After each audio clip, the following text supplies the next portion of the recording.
Welcome to Cactus Crossfire, your go-to for hot takes and prickly debates.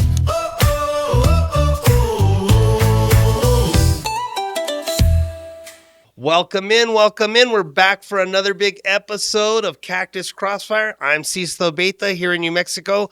And as always, sitting across from me is my good buddy, Ed Ablisser. Eddie, where you at?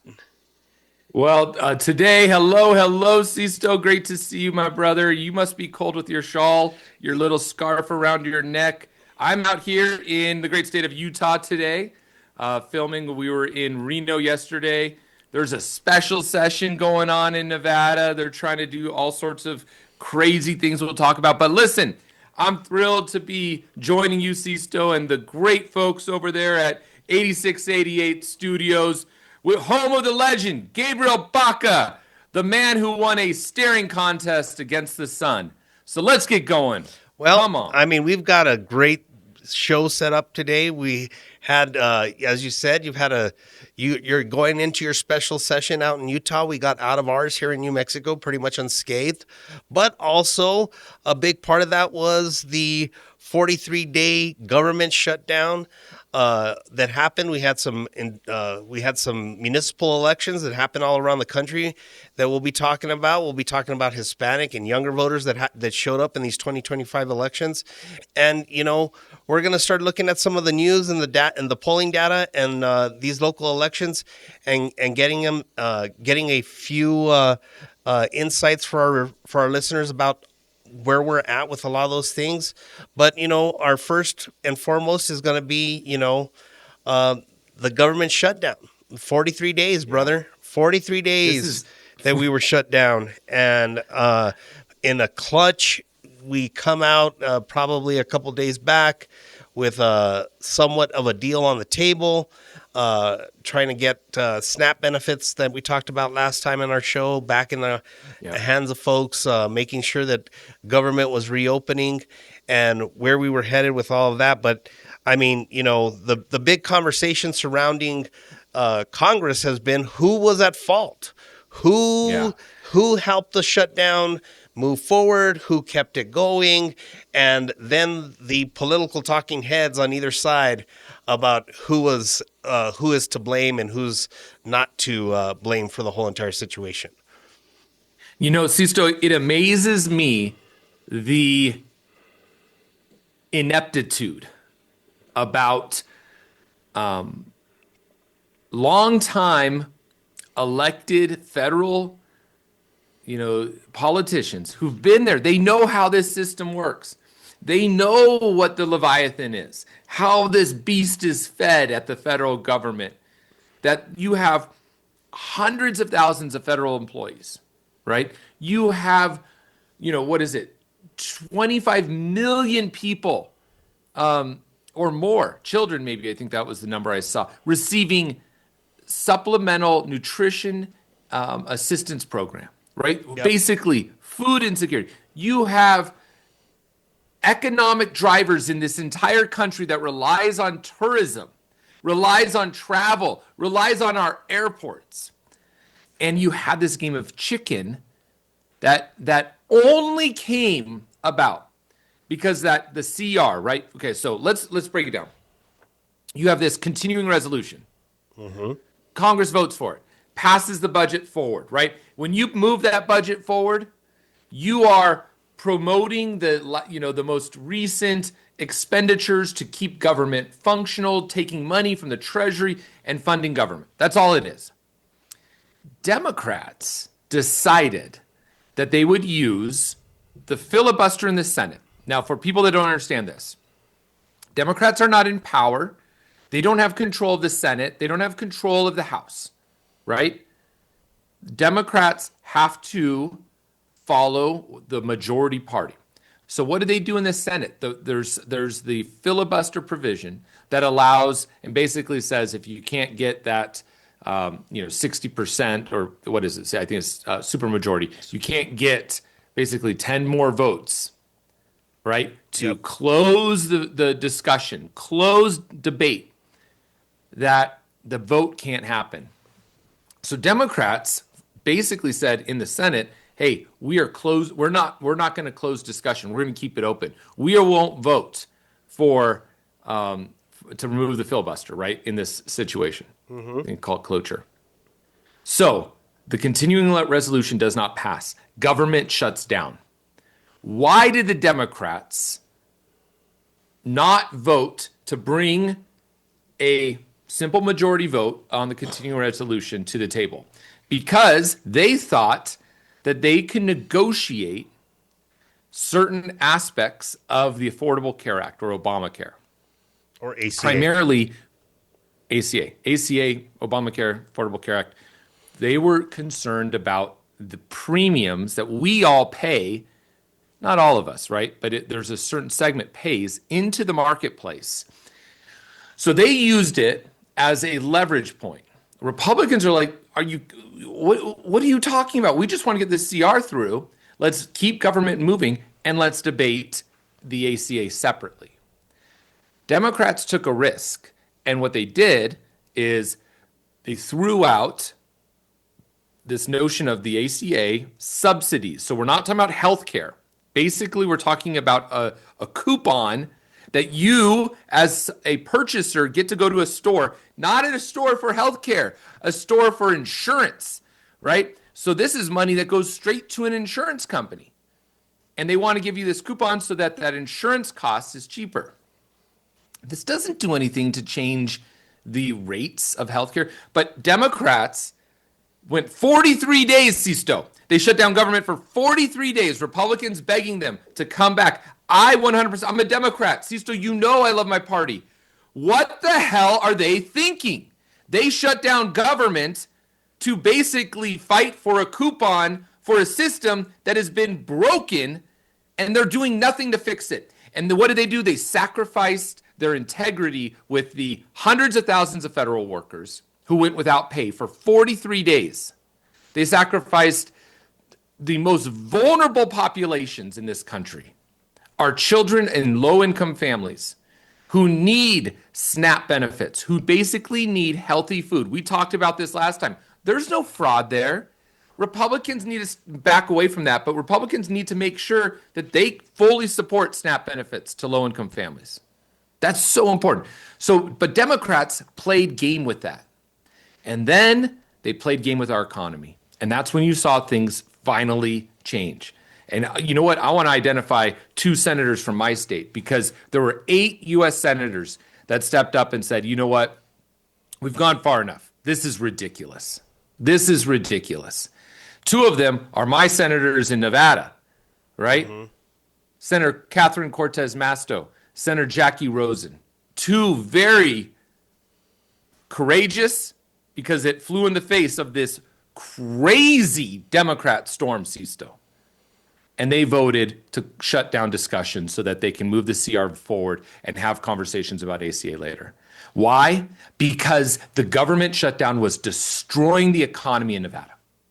It was destroying the economy in Nevada, right? Well, I mean, it wasn't just destroying the economy in Nevada. It was destroying a lot of the economy in a lot of the western states. I mean, with the looming issue surrounding SNAP benefits, we called a special session here in New Mexico specifically to appropriate money to fill the gap, and to fill the gap for a lot of New Mexicans that were going to be dependent on those dollars. Now, there was no guarantee at any time during that entire process that, we're going to recoup any of the money that we put down towards SNAP benefits. But we're hopeful that the federal government will say, okay, you guys picked up the slack. Here's those dollars, and you're good to go, and not say, well, you guys had the money, so too bad, so sad, right? Because we're talking, we're talking about almost $500 million in those benefits that we secured for folks. Now, we did put triggers in there and guardrails that, if the government reopened and SNAP benefits were moving forward, and we thought that they were going to move forward, because, even, we won a lower court decision with our Attorney General Torres and joining a number of other states, leading the way to sue the federal government to say, okay, you need to release those SNAP benefits from USDA because you have the dollars. They're there. You can just do it. And so this whole entire, and you're right, the gambit that was the Queen's gambit that was played here was not did not have the outcome that folks thought they were going to have strategically. But did it only hurt Democrats? I don't think so. I think both sides are hurt. And I think they both walked, they both, both parties have limped into these debates and these issues, both being, fairly weak on the issues. The general public is constantly saying that these guys are not, in touch with reality anymore, both parties, and that this needs to stop. And so, the funny part is that, Democrats are very good at eating their own. This, I know this, we've been through it a couple of times with various other candidates at local levels of them saying, okay, you don't meet the litmus test of what we believe you should be, because then comes our number one nomenclature that we've heard from a lot of these folks is you're either a dino or a rhino, Democrat in name only, Republican in name only. That means you're willing to compromise. That means that in my mind, it means you're willing to compromise. It means that you're willing to take a step back and find common ground to move forward with something that's not perfect for everyone, but something that everybody gets a little something to move forward. I mean, and so as we watch this all unfold, all of this is unfolding in the same amount of time that we're also starting to look at these economic losses and these folks that were really affected. We had over 800,000 federal employees that were affected by the shutdown. 800,000 federal employees who for a month, including congressional and Senate staffers that were on, and you and I have a very good friend whose wife in the home state of Nevada was subject to some of that, right? Yep. And there was, now that they've reopened, they might get paid, but we'll see. That still remains to be seen. But also, I don't know what happened in your state, but like here in New Mexico, anytime the government has shut down, we have allowed our residents to go in and apply for unemployment benefits until it reopens. Now, the fun part with that has been, in the last couple of shutdowns, is the feds never pay us back. They never pay us back. And we may recoup some of it, but we don't recoup all of it. So states are taking care of their own. Right, so states always take care of their own, and that's great. And that's what we need. But at the same time, why are we having to take care of our own? Because of the political football that certain people want to start playing with people's lives, and this is where. But that's what you're saying, right? Whose responsibility was this shutdown, right? You had Democrats criticizing Trump and saying, hey, bring that money and bring it to the states, Sisto. Yeah, and right? But at the same time, I think that they knew this negotiation was going to start happening. They knew it was coming. They knew that everyone knew that they were headed down this road. And for both parties not to try to cut it off at the pass and say, let's not do this, let's come to a compromise. And I believe that the leadership on both sides acted in good faith until at some point somebody decided on one side of the aisle versus the other. And I'm not going to point a finger at either one because I'm going to hold them both accountable. Okay? I'm holding them both accountable, both sides. Is that both sides they knew it was coming. They could have come up with a solution for the CR. And at the same time, they could have moved this whole conversation forward. Now, you're talking about the ACA, and we've talked about this in our last show, and we had a conversation surrounding the ACA and what it does. The bigger issue is that, we're talking, the Republican argument is we don't want to talk about the ACA because the ACA is broken. It's not doing what it said it was going to do, which is reduce costs in insurance. All it's done is blown those costs out of the water. And when you start talking, They ain't lying. Sisto, they ain't lying. But they're not lying. But at the same time, what did you say before though, Eddie? I mean, you brought this up. You said that these are rebates that you give to an insurance company, right? Okay. And we had put in guardrails in the ACA that said you're going to start doing certain things to minimize costs. Right? That was the big selling point. I was out there selling it with everybody else in the Democratic Party when we passed Obamacare. And I believed in those guardrails that we were putting in place. The question is, did we put them in place? And we didn't. Well, we didn't. That's a great point. What are those guardrails? And this is the problem with healthcare. So, Sisto, healthcare in America is the single worst policy in this country right now. We're not talking, I mean, immigration's got issues, right? Economic trade has issues, right? Social services. The single worst issue in the state, in this country, is healthcare. And here's why. You came from a system that was dedicated for the most needy individuals, right? Federal poverty line helped create qualifications for Medicaid. That Medicaid and those healthcare supplemental values that provided care for people that were the poorest in our communities. What did we end up doing? There's the consumers, there's the insurers, and there's the providers. Those are the three-headed horses. Guess what?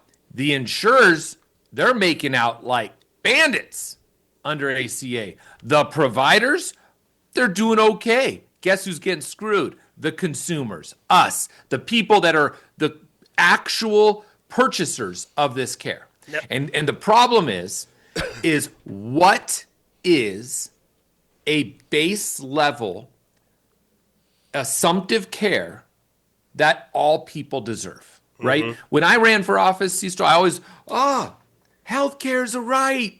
Oh, and my Democrats, yeah, Eddie, healthcare's a right, right? But what is healthcare? What is healthcare? Is healthcare getting Botox in my forehead so I don't have wrinkles? Is that healthcare? Is healthcare elective surgeries that providers are now arguing must be required for reimbursement under Medicaid? What is healthcare, right? Why are we going to doctors?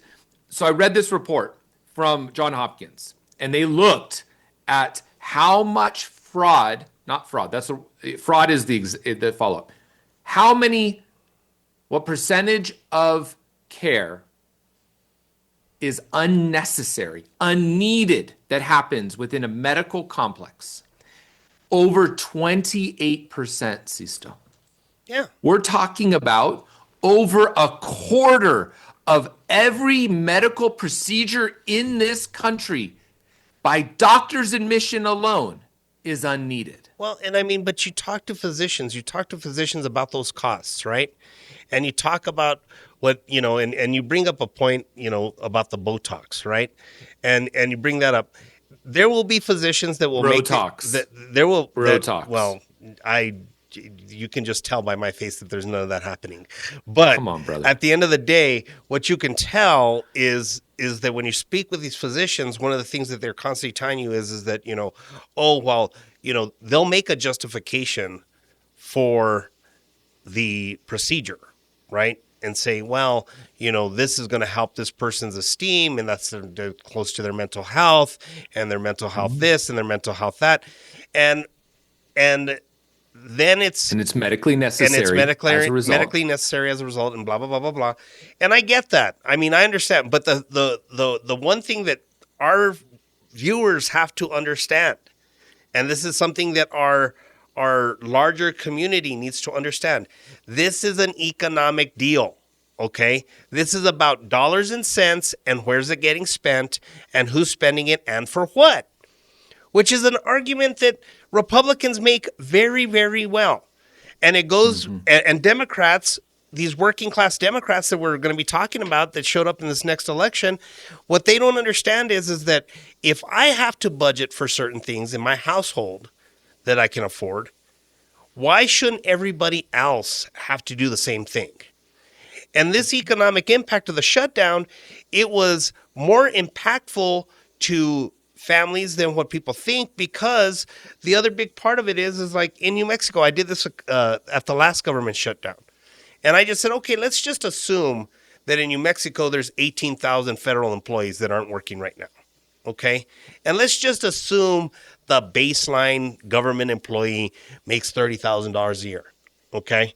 And so that means that federal employee is making about $3,500 every 2 weeks. So that means about $7,000 a month.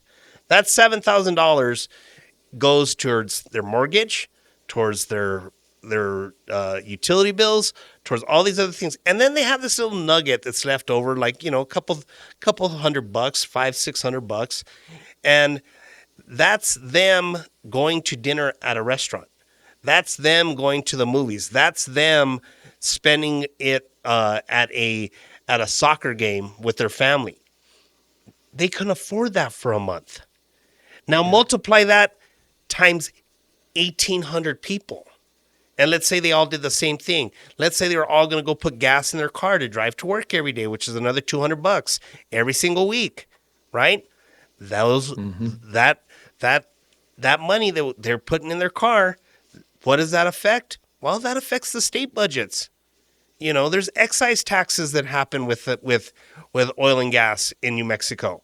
And so what does it amount to? Millions upon millions of dollars in each of our individual states that we lost. Yep. Because of a shutdown. And why? And why did we shut down? Not because of a Yeah, why? Because people wanted to make a point. Think about that, Sisto. Make a point. Make a point on a completely bizarre, arbitrary, and honestly failed policy. Mm-hmm. Listen, you and I, we are Obama bros. We love that president. He, in my opinion, one of the greatest presidents that this country has ever seen, has done so much for this country. And his original design, as he brought forward, of the Affordable Care Act, had a lot of key elements that were never implemented. And I'm going to hold the Republicans accountable to it. One of those were cost controls. Yep. Right? Medical loss ratio, dental loss ratio. Those things need to be at the highest rate. But then beyond it, right? Making sure that 28% of procedures that are unneeded don't happen. That means we reverse the dialogue and we talk about preventative care and reimbursable efforts for preventable care over here's where you start getting into the weeds on it, right? Preventable care, and you brought it up, dental costs, right? I mean, I go to the dentist 4 times a year, okay, because I was diagnosed with a disease that is affecting my gums and my teeth, and they want to make sure that we're doing preventative care, right? So I fall into a very small minority of the population that has this problem, right? My insurance, my dental insurance, will not cover the preventative care because I am in the factor of the world, in the factor of people that have this problem, right? Financially, for them, for insurance companies, I am such a small percentage of the pie that, sorry, bro, you're going to have to pay out of pocket on that one. Right? So you don't fit the delta? Yeah. And what's the delta? Right?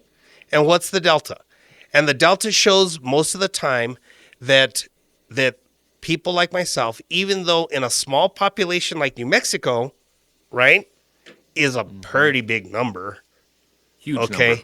It's a huge number, and it's a genetic deal because we all, so many of us have it. They haven't adjusted the delta for New Mexico. Yep. And see, still, so it's dollars and cents. Your situation. It's dollars and cents. It's dollars and cents. But so we're going to talk about the election in a second. I am so astonished at what has happened within the Democrat ranks, within the Senate and House, and the positioning. Listen, you want to hear my grand conspiracy? Here's my grand conspiracy. AOC made this whole crap up so she can primary Schumer. She did this intentionally to make a point about a failed policy that that people before her, right, pushing so that they can move towards single payer insurance. I mean, you hear Memdani, all of them are now saying government is your solution. Government is the winner. Government needs to lead everything. This is their whole goal, right? Is to make government God in the complex system of our interaction, right? And AOC is positioning herself to run against Schumer in that primary. Well, and that's what this is all about. but they're all little pawns played in her progressive game. And at the end of the day, we know that that the people who have come out the loudest about the deal that was made, and I mean, and it literally scared the heck out of the Democrats in the Senate, because they all ran the social media, the ones that were going to vote against every single one. They ran out there, and then it was so appealing to me to watch the progressive machine come out and say they're all lying to us. It wasn't just the 8. They didn't just pick on the 8. They decided, let's double down and say on everyone. They all lied. Schumer didn't even vote for it. Yep. Schumer didn't even vote for it, and they took out their guns, and they're Jay Paul, Bernie. I mean, because this is the game they're playing. They do not care.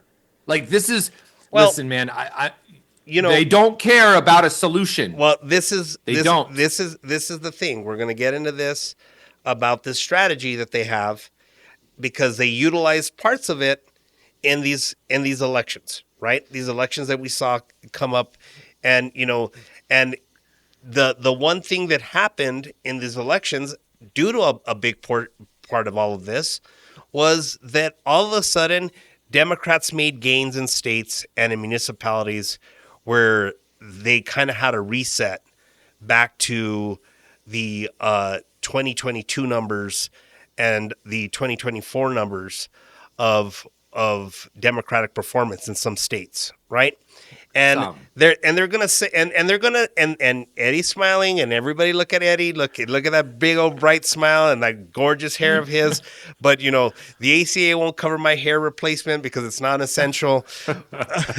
But the interesting part with all of this is that we had a reset because they think that the messaging from these individuals was founded in a lot of stuff that they were seeing in what was playing out in the shutdown. I'm going to make an argument that I've been making since, I don't know, Eddie, you probably heard me say it 1,000 times, and it sounds like it's a little bit of a old school religion, but it's the economy, stupid. Yeah. It's the economy, stupid. And if we're not talking about the economy and we're not talking about those things. Now, the interesting part about these people who won on election night, Mandani and others, was their economic argument was government can fix the economy for you, right? Yeah. And to lead to your point, government hold the billionaires accountable. Hold the billionaires accountable. Not a single one of us knows a billionaire. Let's be clear. Not a single one of us. We don't know a billionaire. You know a billionaire? I think I do, but I mean, I don't know a billionaire. Yeah. But that's the point. Americans don't know billionaires. So if you say, "Oh, let's hold the billionaires accountable," because that it used to be the millionaires. But freaking Memdani and Elizabeth Warren are some of the big, and Bernie are some of the biggest billionaires in Senate. Yeah. Right? Yeah. So, or millionaires, excuse me, right? They're millionaires. Yeah. They're making a ton of money. Yeah. Well, so we're holding the billionaires accountable. So you create that narrative. Well, I mean, in the narrative, it's like the boogeyman. Well, when you create the narrative and it's the disapportionment of dollars, right? But here's the thing that I always tell people when we're talking about, people's economic status. Okay, there's a problem with Americans, in my mind. In my mind, the problem is that so many Americans believe in the American dream. Okay, and they realize, and everybody's. I was taught I was brought up to believe it. As I sit here with my little granny sweater, my little granny shawl, sitting here waiting for my ACA to get fixed. At the same time, what I know in all of that is that I was taught that if you work hard, you get to live the American dream. You'll achieve the American dream. And what I began to realize through economics of scale was not everybody's going to get there. And in a capitalist society, it's hard to do. Now, the fun part has been is that every time I said, well, we can reset it. There's one way that we can fix this. Let's move the scales of what poverty is. Let's move that tax index and say, okay, you're up here in the extreme wealthy, and here's the middle class.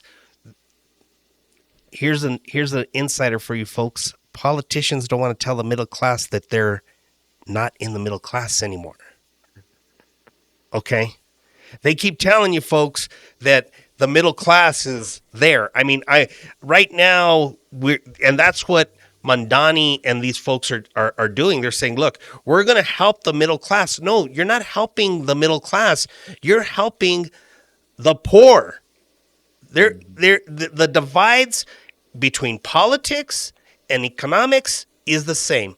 Progressivism, way over here. Conservatism, way over here. Upper class, way over here. Lower class, way down here. And there's not enough in the middle.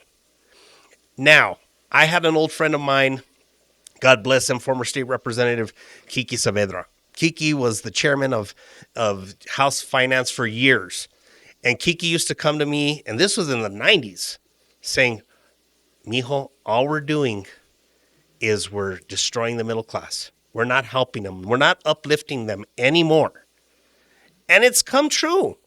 And you brought up one great point. God bless the education and brain of Senator Warren. But Senator Warren has no idea what it is to be in real poverty. And when I'm out here talking to folks and I'm dealing with my friends, I'm dealing with my friend who, she has 3 different kids. She has 3 kids. She's single mom, trying to struggle every single month. And what is she doing? She's selling plasma every month to earn $500 so that she can put food on the table, even though she's making $23.50 an hour in her job. Wow. Now, she can't afford a house. She has bad credit, and, there's a way to fix that but the funny part to me is I was watching it. There was a hearing with JP Morgan, with our good friend from California, the woman running for governor in California. And she's like, Karen. Yeah. How do you, this person works for you and they're in the negative $500 every month.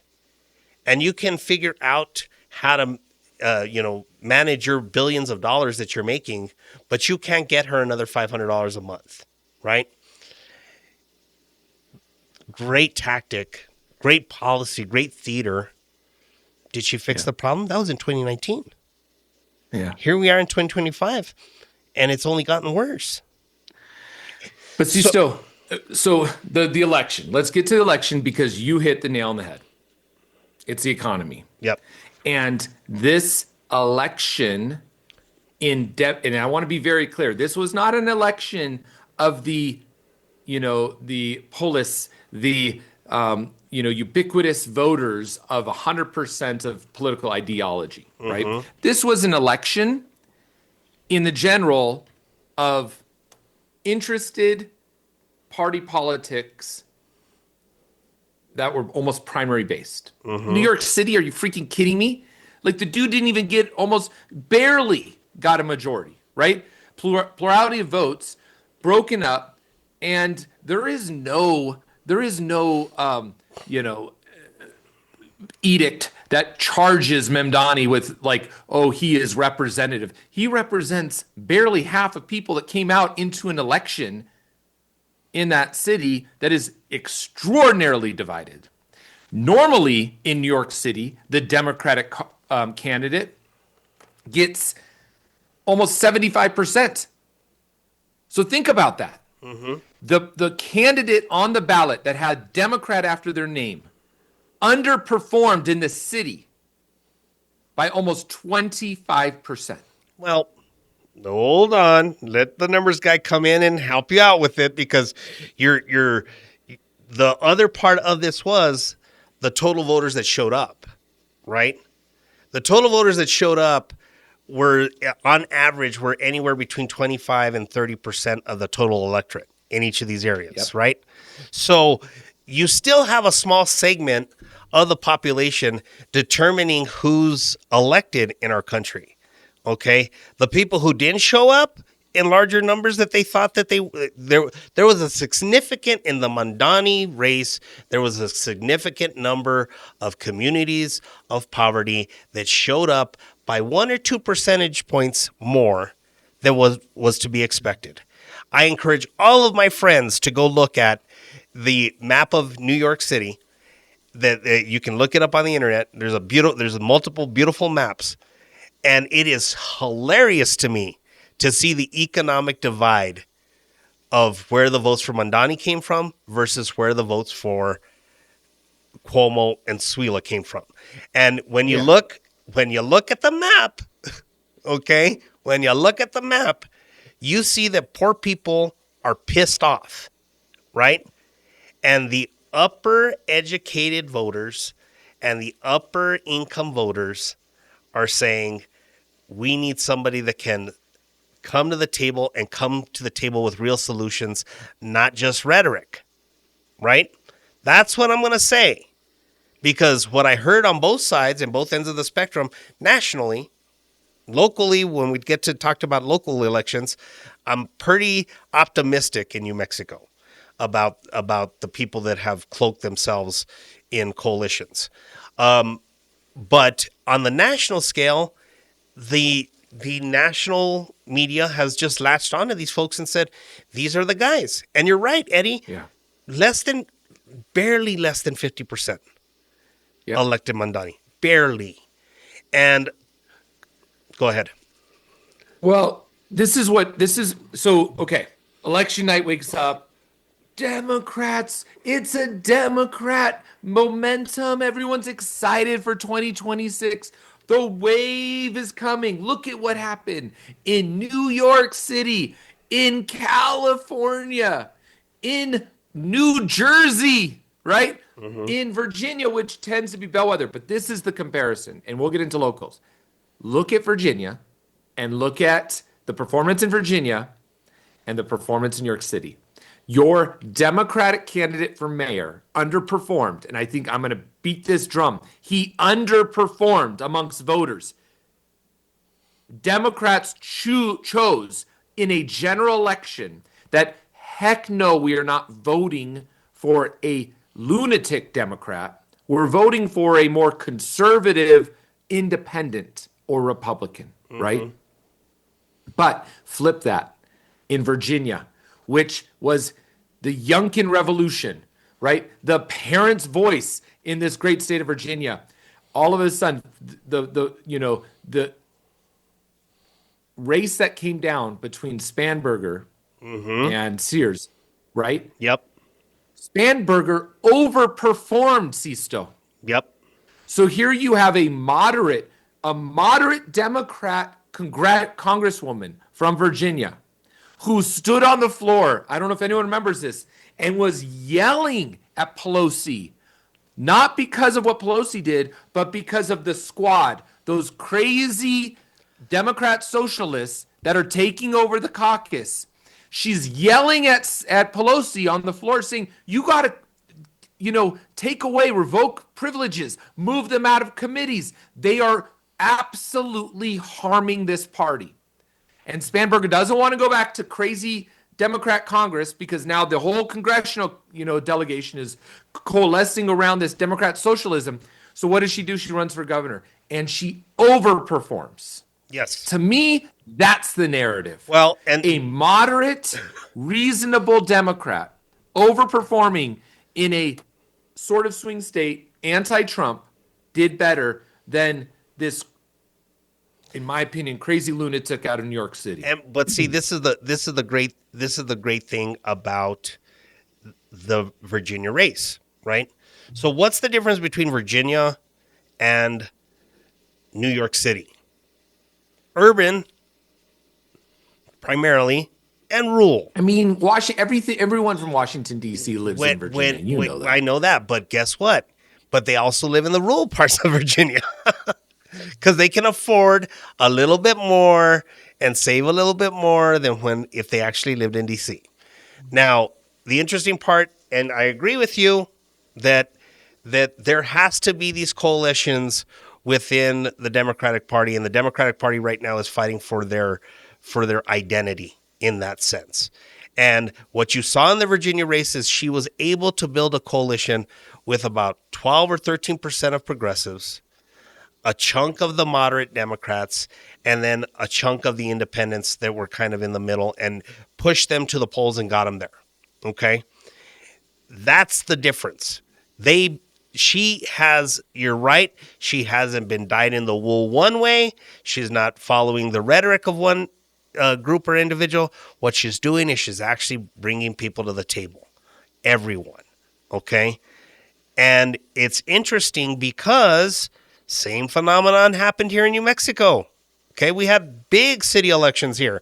Mayor of Albuquerque, Mayor Tim Keller, faced off 6 other opponents, and came out with 37% versus Darren White at 31%.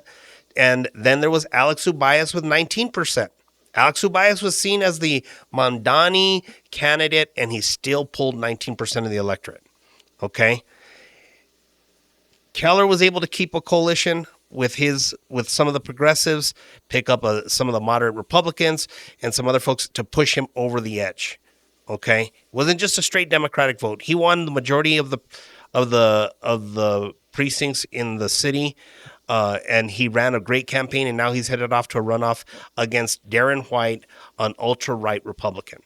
Hate to tell you, folks, that ain't going to play well for the artists in New Mexico. Okay, it ain't going to happen. But what I found more interesting was, here you have Alex Ubaez, a former U.S. Attorney General, who ran for his very first time for public office, Hispanic male, and he garnered 19% of the vote. And where he won was in the University of New Mexico area and very affluent white areas of the city.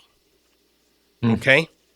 So that section has peeled off and showed up for him. Younger voters, affluent white voters, educated white voters. That's his base, which originally is always Mayor Keller's base. Okay? Yeah. That's going to play out interesting, and and what's happened since that election is Ubaez has not said, I'm with Mayor Keller, we're walking forward together, we're going to push this together. But what he has said is, don't vote for Darren White. Okay? Which has a lot of the people on the left screaming and yelling at Alex Ubaez that he needs to get in line, right? The optics on that in my mind is that those Elizabeth Warren type of Democrats that we're talking about are screaming and yelling at a Hispanic male. Yep. Where is that going to go? Democrats, we've talked about that ad nauseum at where that goes. Now, on the flip side, open race in Santa Fe. Santa Fe is basically, those of you, I know that everybody that's watching this podcast that's not from New Mexico, you all think of Santa Fe and you think of, a great vacation spot. It is the San Francisco of the West, of the Southwest, and that's the ideology that you're looking at in Santa Fe. In Santa Fe, Michael Garcia, a sitting city councilor, born and raised in Santa Fe, build a coalition that we hadn't seen since 1994 in a ranked choice voting situation. Michael Garcia held moderates, he held progressives, and he pulled another section of the electorate to get that first place slot on the first round. It didn't change. Wow.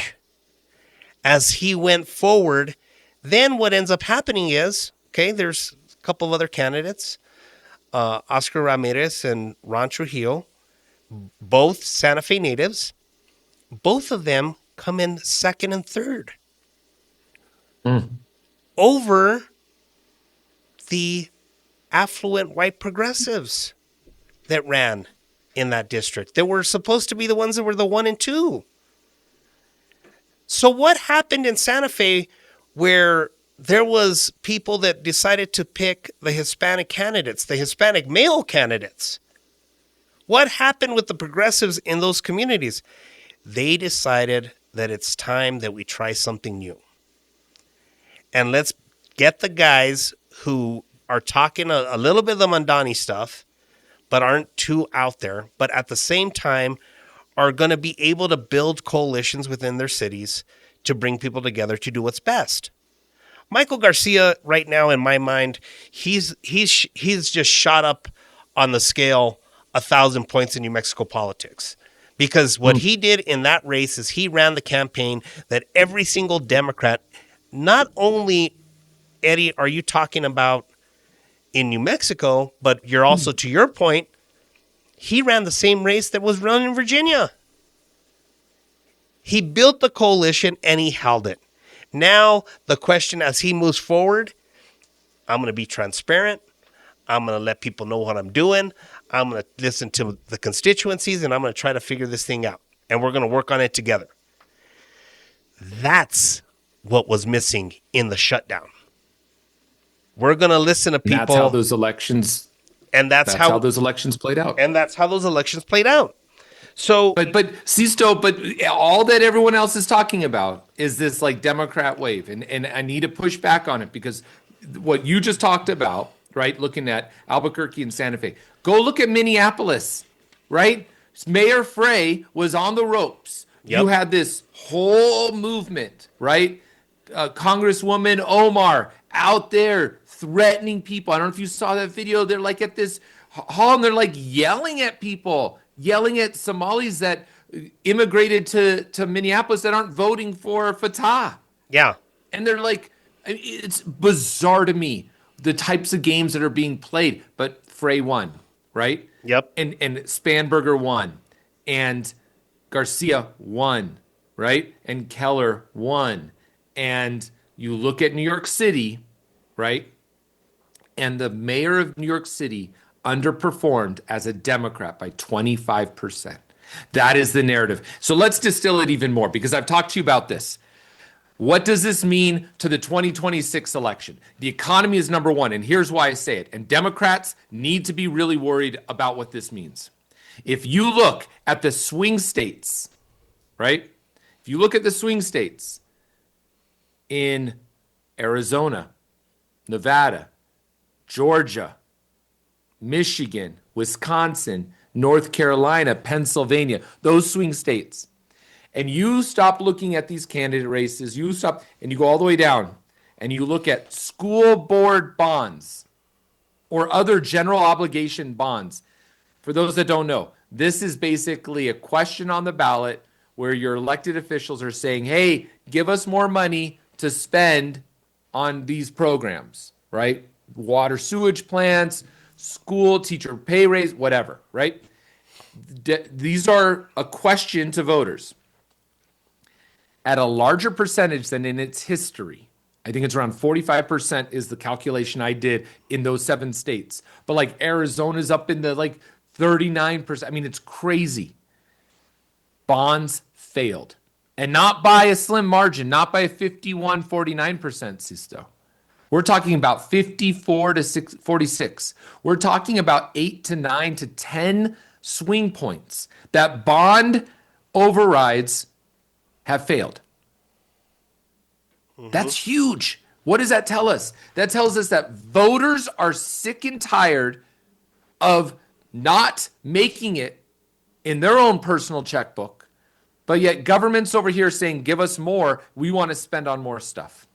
Well, and I mean, Now, I'm glad that the rest of the country caught up to New Mexico because we went through that about 6 years ago, Eddie. I mean, we started seeing bonds failing in New Mexico. And this is why, all of my friends, I know you hate that CISO's so pro New Mexico as a bellwether, but we are. We are a bellwether. We set trends in New Mexico. And one of the things that would happen some years back is that we started seeing that happen.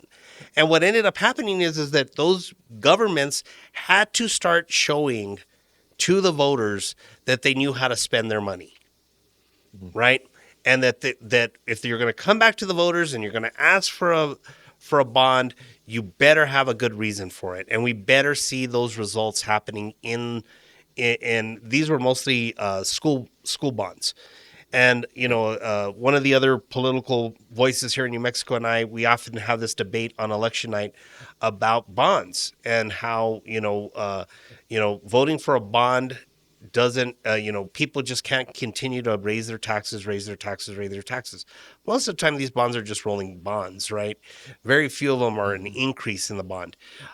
So I've often said, well, they're not increasing their taxes; they're just keeping them at where they're at. And his guy is, well, but you're not lowering them either. So my argument to that is that, okay, well then, we've got to have more government accountability of how they spend our tax dollars and where that comes from. And the rest of the country is starting to say that too. Now, how does that play out as we move into the midterms and we're still talking about the economy? We're still talking about bread and butter issues that we know work, that you and I know work because we've cut our teeth in that world for a number of cycles now. And where does that land? Well, the where does it land with voters is that voters right now more than ever before are looking for some type of, like I said earlier in this podcast, is that if I have to budget my checkbook and I have to live within my means, but then government is telling me that I can't have X, Y, and Z. How do their books look? How are they balancing their checkbooks?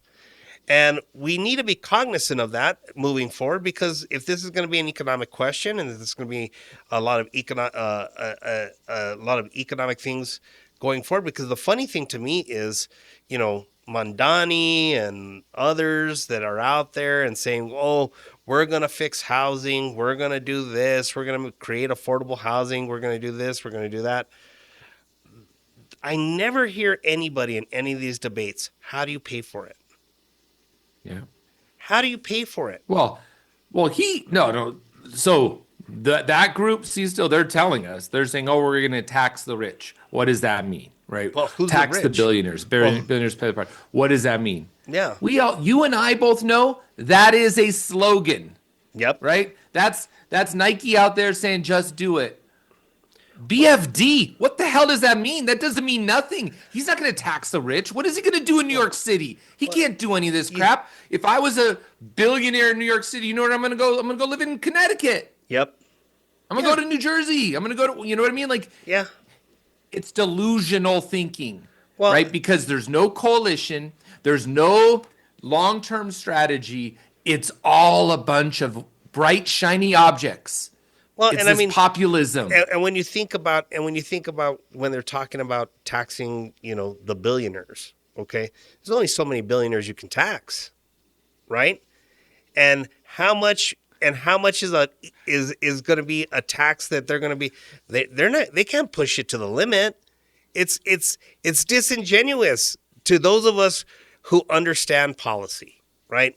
And you're right. We understand it because we deal with it on a day-to-day basis in both of our work. But the hardest part is getting the average voter to understand that. And that comes back to the government shutdown and what just happened, Sisto. And the other, right? We're feeding a machine, Sisto. But the machine is the ACA. But you and I both know. Coupons. But you and I both know that the machine is the problem. We know that. I was constantly reminded during this next election why I am happy that I am no longer managing campaigns and I am just running numbers. Because watching how these people ran some of these campaigns in this cycle, I mean, if people, I mean, the fact that I was seeing consultants fees ranging between 45 and 40 and 45% of the total campaign budget. Oh, man. Who's making the decisions about what these people are saying? Yeah. Ain't the candidates anymore. As a matter of fact, there was a bunch of candidates that didn't even know that they might win on election night because they were just recruited. Right? And Yeah. and you know, the scary part about this is that as much as you know, I understand that the divide is big, and I understand that people are hurting, and I understand that these things are happening, but what you and I have been clamoring about through this podcast is asking our friends and people who watch that aren't the political animals that we love to. Those are the people I love them when they watch. That these are the types of things that they do to try to win votes. Yeah. It's about winning. And it's not about compromise. It's not about doing what's best for everyone. It's about winning. It's about getting power. And power, whether you're at the top of the scale fighting for the little guy, or you're one of the billionaires fighting for your billionaire friends, power is power. And folks need to start understanding that as we move forward in these upcoming elections, start asking the questions. You know, I think, you know, we've had numerous conversations here at Cactus Crossfire with people asking us to, you know, bring in some of these candidates and give them the real hard questions, right? But at the same time, am I going to be able to there's not enough time in the day for me to eat through their BS when they sit across the table from us. And it's just not going to happen.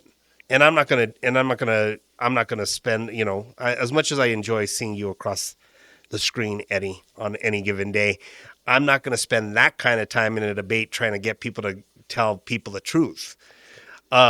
So what we'll do here at Cactus Crossfire is we'll talk about it. We'll see where it lands. And at the same time, we know that we may be wrong. And if we are wrong, go visit our website, cactuscrossfire.com. Go put your stuff in the comments. We love the comments. I love them when they, you know, not as much. And hey, guys, I know I'm not as controversial as my good friend Eddie over here, but you know, I don't have a problem taking a little criticism too every now and then. I mean, a lot of it is directed at my buddy Eddie, and I love him for it. But you know, when I'm wrong, I'm wrong. You need to start putting your thumb into the eyes in Tucson. That's why, because all those crazy folks down in Tucson, they hated me when I was elected. They've always hated me because I'm a diehard Sun Devil, right? Tucson sucks. Why do people even? I don't understand it. Why do people go to Tucson? U of A is the worst university in the entire country. I hate to tell you, you know, now you're poking fun at me, at me kind of, because Tucson and Albuquerque, we got a lot in common, you know. I do like Tucson, so there you go. That's why they're not coming after you. That's why they don't come after me. I keep throwing them some shade. I keep inviting them back. Great show so far, Eddie. We're headed to that point in our show where it is time for our tri-takes. You know, we want something spicy, something prickly, and something quickly. What do you got for me? All right, my spicy take is grab your popcorn, Marjorie Taylor Greene, right? The notorious MTG and Trump are on the splits. And it all has to do with this Epstein. That's your girl, That's MTG. my girl, Where's MTG. Where's your T-shirt? I got to get my T-shirt, my MTG. They are fighting. I know. I want some popcorn. I want some front row seats to see what's going to happen here, because it's not going to end nicely for either. Yep. And, you know, so my spicy take is we're going to see more issues come out, and that's good for Democrats, right? Mm-hmm. The more that happens, the more that they turn internal, Democrats can edge in and get some victories. But MTG, that and Trump breakup, that's my spicy take. My prickly take, my union brothers and sisters across the country, listen to me. Prickly Eddie is telling you, stop fighting in the healthcare space to not allow more people to join and become licensed.